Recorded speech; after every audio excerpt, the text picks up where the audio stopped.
अब इजराइल पर आरोप लगता है कि उसने फिलिस्तीन के अरब मुसलमानों की भूमि पर अवैध रूप से कब्जा किया हुआ है। वर्ष 1947 में जब संयुक्त राष्ट्र ने फिलिस्तीन का विभाजन किया, तब यह तय हुआ कि इस पूरे इलाके में 44% इलाके में फिलिस्तीन बनेगा और 56% इलाके में इजराइल रहेगा, और जो यरूशलेम है वो संयुक्त राष्ट्र के नियंत्रण में होगा, यानी उस पर किसी का नियंत्रण नहीं है। इस बंटवारे के बाद इजराइल का नक्शा कुछ ऐसा हुआ करता था, जो आपकी स्क्रीन पर मैं अलग अलग दौर के नक्शे दिखा रहा हूं। देखिए, 1917 से पहले कुछ ऐसा था। 1947 में जब यूएन का जो पार्टीशन प्लान आया, उस समय यह बंटवारा ऐसा हुआ, और आज अगर आप देखेंगे तो यह बंटवारा इस तरह का हो चुका है। इसमें जो आप हरे रंग से देख पा रहे हैं, हरे रंग से जो आप देख रहे हैं ये इजराइल है, और पीले रंग से जो आप देख रहे हैं ये फिलिस्तीन है। तो ये बात सही है कि इजराइल का धीरे धीरे धीरे विस्तार होता चला गया और फिलिस्तीन का काफी इलाका इजराइल ने ले लिया। अब स्थिति यह है कि इस क्षेत्र के 88% इलाके पर इजराइल का कंट्रोल है और फिलिस्तीन का जो नियंत्रण है सिर्फ 12% इलाके पर बचा है। इन आंकड़ों से अगर आप देखेंगे तो आपको भी यही लगेगा कि इजराइल ने फिलिस्तीन के मुसलमानों की जमीनें छीन ली हैं, हड़प ली हैं, और बात तो सही है कि फिलिस्तीन की जमीन इजराइल ने हड़प ली और अब फिलिस्तीन उस जमीन को वापस लेने के लिए यह लड़ाई लड़ रहा है। लेकिन इन आंकड़ों से अलग एक और कहानी है जिसके बारे में कोई बात ही नहीं करता। और जैसा हम हमेशा आपको बताते हैं कि इतिहास जो है वो एक ऐसा दस्तावेज होता है, इतिहास अपनी नजर से सब देखना चाहते हैं, अपनी सहूलियत से सब इतिहास को देखना चाहते हैं। तो जो फिलिस्तीन है उसका इतिहास 1948 के बाद शुरू होता है, वो सिर्फ उतने पर बात करना चाहता है, 1947 के बाद। और इजराइल जो है वो उसका जो इतिहास है वो हजारों वर्ष पहले शुरू होता है। अब किसका इतिहास सही है किसका गलत, ये आज देखना है। तो अब कुछ आंकड़े देखिए। क्या आप जानते हैं कि इस्लाम धर्म सिर्फ 1400 वर्ष पुराना है, जबकि यहूदी धर्म लगभग 4000 वर्ष पुराना है। यहूदी धर्म मतलब इजराइल जो है वो यहूदियों का देश माना जाता है, और यहूदी जो धर्म है ये 4000 वर्ष पुराना है। इस्लाम 1400 वर्ष पुराना है। यह बात सही है कि इजराइल देश वर्ष 1948 में ही बना था, और इससे पहले यहां फिलिस्तीन के अरब मुसलमान ही रहा करते थे, ये उन्हीं की जमीन थी।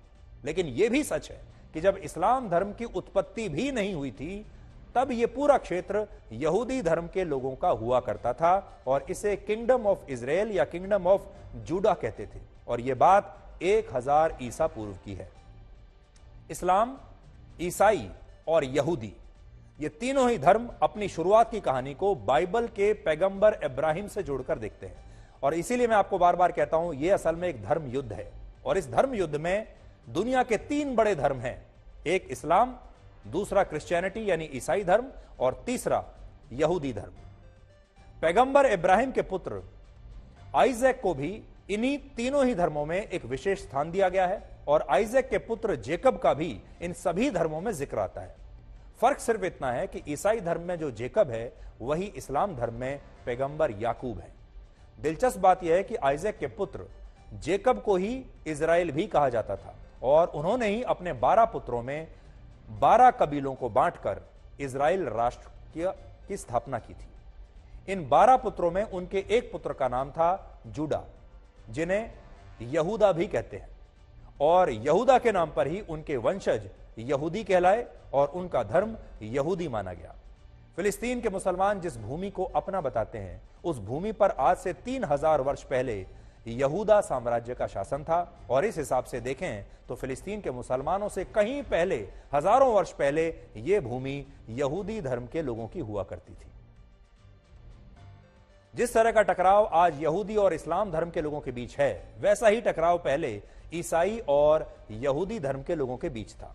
ईसाई धर्म की नींव रखने वाले ईसा मसीह का जन्म एक यहूदी परिवार में हुआ था, और यहूदी धर्म के लोगों ने ही उन्हें सूली पर चढ़ाया था, जिसकी वजह से ईसाई धर्म के लोग हमेशा यहूदियों से नफरत करते आए हैं। दूसरे विश्व युद्ध के दौरान हिटलर ने भी इसीलिए यहूदियों का नरसंहार किया।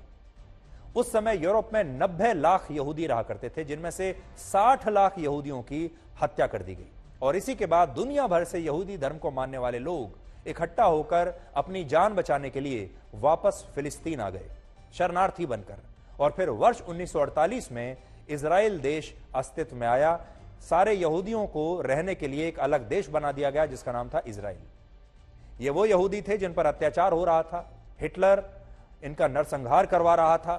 60 लाख यहूदी उस समय मारे गए थे और इनके लिए बचने का कोई रास्ता नहीं था। और तब दुनिया भर के यहूदियों से कहा गया कि आप वापस भागकर फिलिस्तीन चले जाइए, तभी आपकी जान बचेगी। और तब ये भागकर फिलिस्तीन आ गए। उस समय की कुछ ब्लैक एंड व्हाइट तस्वीरें आज आपके सामने हैं। इजराइल में भी पूर्वी यरूशलेम का इलाका बहुत महत्वपूर्ण माना जाता है, जहां इस्लाम, ईसाई और यहूदी धर्म के बीच युद्ध का नहीं बल्कि धर्म युद्ध का सवाल है। और इन तीनों ही धर्मों के प्रमुख धार्मिक स्थल इस पूर्वी यरूशलेम में मौजूद हैं।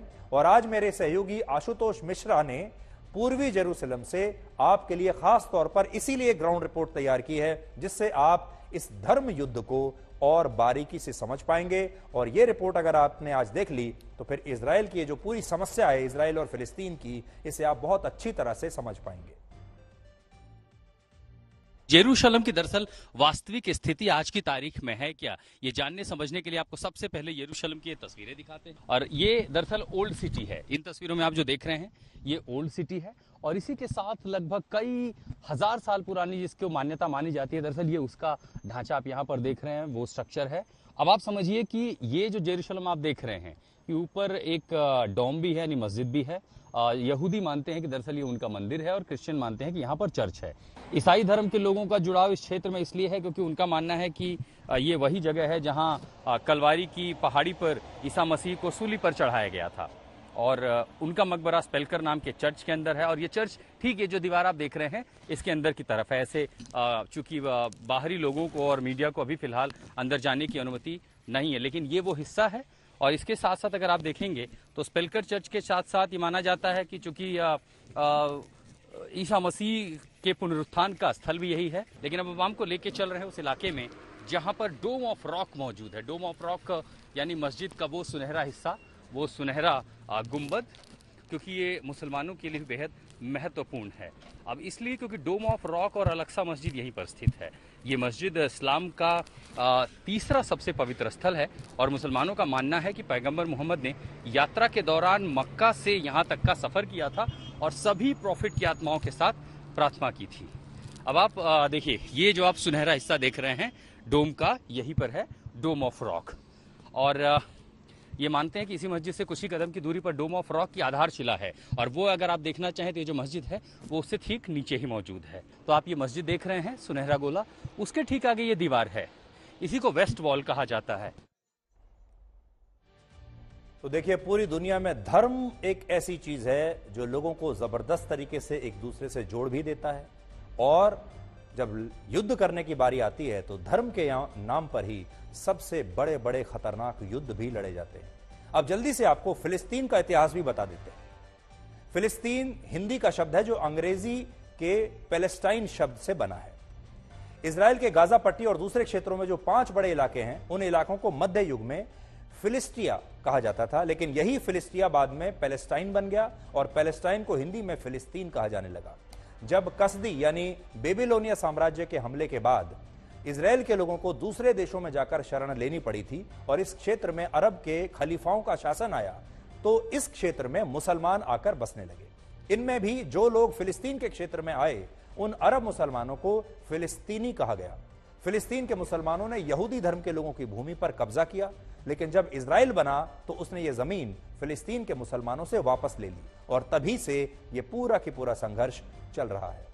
आखिर में आपसे एक बात कहना चाहते हैं, खास तौर पर हमारी महिला दर्शकों से। ऐसा क्यों होता है कि मणिपुर में अगर लड़ाई होती है तो महिलाओं को निर्वस्त्र करके उनका अपमान किया जाता है?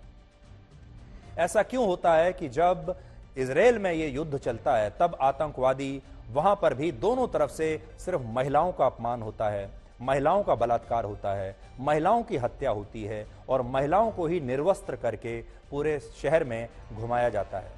एक दूसरे से बदला लेने के लिए महिलाओं का प्रयोग क्यों किया जाता है? आज आप ये जरूर सोचिएगा, पूरी दुनिया की महिलाओं को आज ये सोचना होगा कि लड़ाई होती है पुरुषों के बीच, लड़ाई हो रही है सेनाओं के बीच, लेकिन उस सेना में, उस लड़ाई में, उस युद्ध में जो सबसे बड़ा हथियार बनता है एक दूसरे पर अपना प्रभुत्व जमाने का, एक दूसरे का अपमान करने का, एक दूसरे को नीचा दिखाने का, वो होता है महिलाओं के जरिए। और हमेशा महिलाओं को ही सबसे पहले आगे लाकर इस तरीके से अपमानित किया जाता है और महिलाओं का ही प्रयोग होता है, महिलाओं की ही सबसे पहले इज्जत लूटी जाती है।